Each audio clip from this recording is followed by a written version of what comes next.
Pozdrav svima ljudi, ovdje Limun.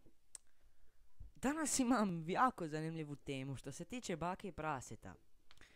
Znači, u zadnjih par dana u Jukinom live-u, što su snimali Juka i Amer GTA 5, dolazio je baka prase. I pošto sam ja moderator na tom live-u, kad sam vidio, htio sam ga izbaciti. Ali desila se greška kod Juke i bilo je tu svašta.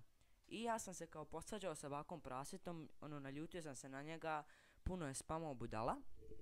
I ja sam svom prijatelju danas dao Minecraft account da mi se malo igra, jer on voli igrat Minecraft, ne znam. Ali taj Minecraft account je pod mojim imenom.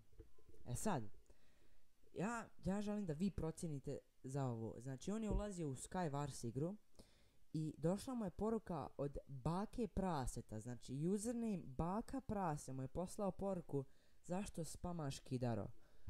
I poslao me taj screenshot, ja ne mogu da vjerujem. Vi procijenite je li ovo zapravo baka prase ili ja stvarno ne znam koje su slučajnosti da je neko gledao naš razgovor između mene i bake. Ja ne znam, ja ću probat sad naći sliku razgovora između mene i bake. Evo ako nađem, bit će tu na ekranu, ako ne bude jebi ga. Ali, ja stvarno ne znam, vi procijenite, napišite komentar ako mislite da je ovo stvarno baka prase. Ako je, bako, vrlo sramotno od tebe, još igraš te igrice, ne razumijem, kao ti si veliki youtuber ili nešto. Ali eto, čak i ako i ti pogledaš ova video, molim te odgovori šta je ovo, kakve su ovo vuldarije. Ako nisi ti, dobro, ništa. Samo sam htio ovo reći.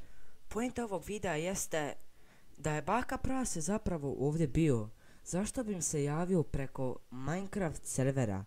Nemam ja sad nikakav hate da on stvarno igra Minecraft, nego kakav je to način da mi se on javi. Ja u svakom svom videu ostavim način da mi se možete kontaktirati. Ali eto, uglavnom, to je to što sam htio reći u ovom videu. Ali, hvala što ste gledali. Ćao.